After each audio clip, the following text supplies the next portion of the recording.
So we should arrive at very precise understanding that the whole reason why sentient beings in this degenerate age are plagued by so much suffering is because they have such feeble powers of discernment. We have to deepen our understanding that nowadays the beings in the degenerated age are suffering, and the root of such suffering comes from deluded thoughts. At least 90% of their suffering comes from this deluded thoughts. And this kind of negative result are not seen by others.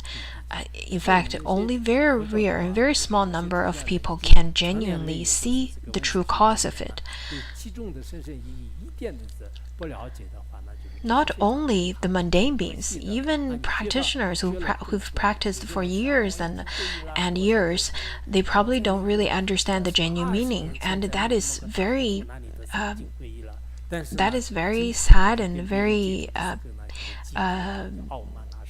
pitiful, because many people probably already got or took refuge about 20 years ago, and whenever they get in touch with other people, whenever they have interpersonal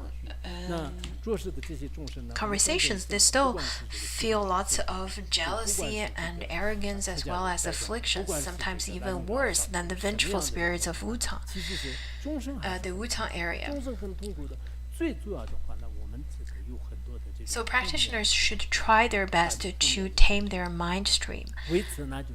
Let you be Westerners or Easterners, lay practitioner or ordained practitioners, old or young, it's really important to recognize that the reason of our suffering is because we have negative and deluded thoughts. So over here it says that, so do not be hurt by the obstacles created by enemies, illusions, or harmful influences. Over here it doesn't mean that do not get rid of the illness or sickness that you already have and let it never ever happen again. But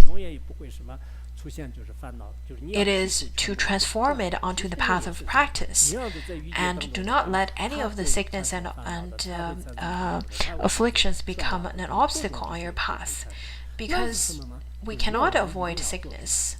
We cannot avoid birth, old age, sickness, and death. It is inevitable in the realm of desire, but we can then transform it instead of get rid of it, because we cannot get rid of it. So it's really important to recognize afflictions, to work with afflictions, and to recognize our own mind. We're not trying to tame the external appearance. We're not trying to tame all of our enemies outside. It doesn't mean that at all.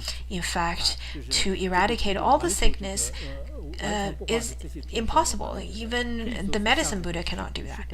Just like in the Bodhisattva Charyavatara, where it says that the stubborn ones are as many as the space. How can you? The stubborn enemy or stubborn ones are as many as the space. Who can actually tame all of them? We cannot tame all of the external beings. However, we can tame our mind with aggression, and in such a way it is just like we've already tamed all of our, we've already eliminated all of our enemies. If we can tame our afflictions, maybe some of the obstacles could happen. However, any obstacles cannot become the obstacles of practice. And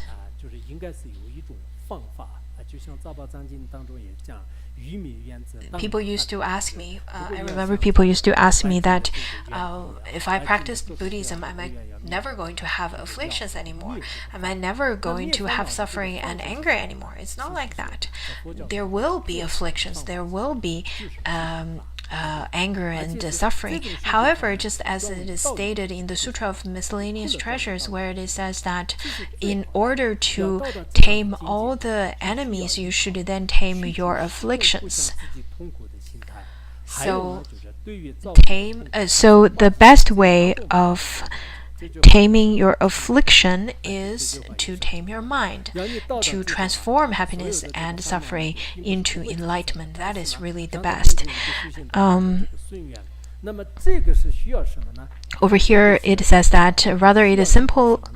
It is in order for this to happen, we need first to get rid of the attitude of being entirely unwilling to face any suffering ourselves. Second, to cultivate the attitude of actually being joyful when suffering arises.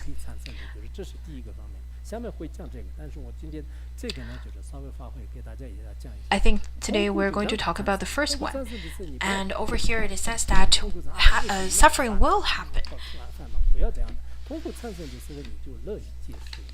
And instead of trying to push the suffering away or get rid of that, you should develop the attitude of willingly to accept the suffering.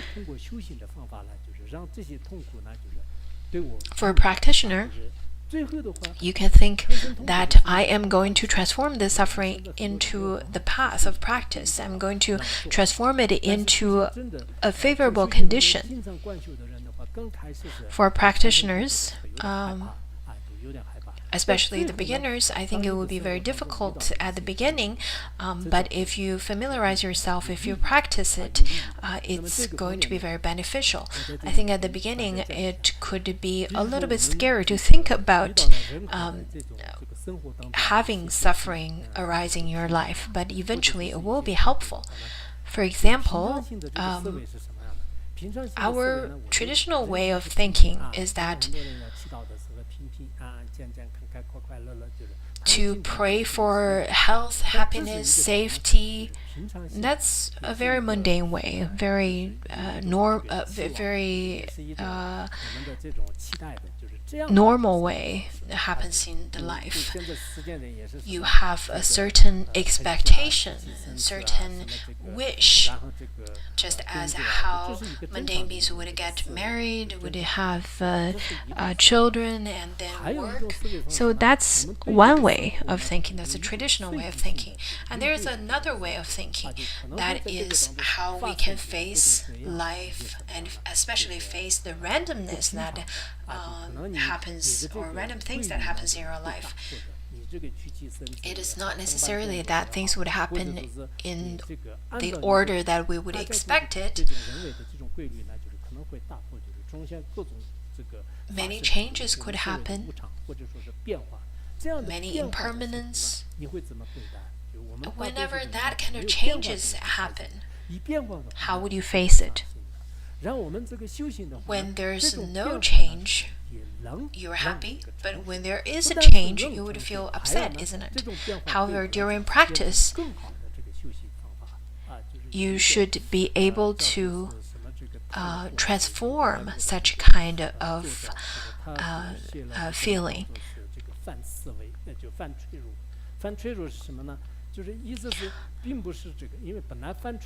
An author, his name's Nassim Taleb, wrote a book called Anti-Fragile.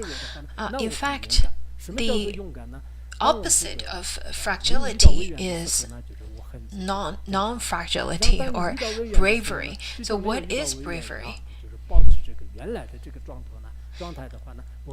Bravery is whenever you encounter any obstacles, you would be rather quite calm and peaceful without being beaten down. That's how we would say that this person is very brave. Just as if you get sick, you are behaving in a way that just as you never got sick. So you're kind of maintaining that sense of normal emotions when you're dealing with sickness. However, over here in his book, what he meant by anti-fragile is more than bravery, because not only you deal with whatever obstacles that arise in your life, you in fact could gain benefit from it. For example, when you are sick, when you are not sick, you're happy, but when you get sick, not only you're happy, you could get even healthier or even get more other benefit in such a kind of a happy state of mind. And this kind of mentality is considered as anti-fragile and is considered as a sign of resilience, and it is very beneficial to your life. In his book, he said that people should be more like cats or squirrels, where they can fall from a very high spot, but because of their flexibility and resilience, they're not going to get hurt. And by practicing so, they can probably get even better from jumping down from higher spots. But the people who are really fragile, they're like washing machines. If one part is broken, then you're completely broken down and unfixable. So this is a sign of fragility. That's how he thought. How he explained his theory. However, in Mahayana Buddhism, not only we're not fragile, we can learn a lot from different obstacles. For example, during this pandemic, I think lots of Buddhists truly realize that if there is no suffering, there is no renunciation. I think this could be very beneficial. And from this pandemic, we can actually consider and contemplate about the meaning of life, the nature of samsara, and the truth of impermanence. Then you can truly gain some genuine insights within yourself. Lu Xun, who is a Chinese author, he talked about spiritual victory in his writing, but this is really not teaching you how to have this spiritual victory, because spiritual victory talks about this numb sense of or this sense of training yourself to feel good about yourself, but that's not how it is in Buddhism. Rather, Buddhism talks about to realize the true nature of samsara. Whenever we perceive some changes happening in our life, we should see through it and see the nature of samsara and get closer to the nature of everything, of all phenomena, and then we will be able to transform all the suffering. The successful people nowadays, not only they have to have high EQ, high IQ, also they have to have high AQ, that is the adversity quotient. Whenever you can have all three kinds of the Qs, you'll be able to transcend the obstacles. And in Buddhism, in this teaching, it talks about not only to transcend it or surpass it, it is to transform it into a way that would be more beneficial to your own practice as well as to your life. I think you probably never heard of such kind of teachings. Maybe before this teaching, you would consider that as long as I'm not suffering, then that's good enough. But you never would have known that suffering, this kind of suffering, could be very beneficial and meaningful to your own practice and life. This kind of teaching is rather very difficult to be discovered by the mundane people. So this is really important. It is kind of similar to misfortune is a blessing in disguise. However, mundane people or non-practitioners would think that it's only happened by chance. However, if we could really recognize it, it could be very meaningful.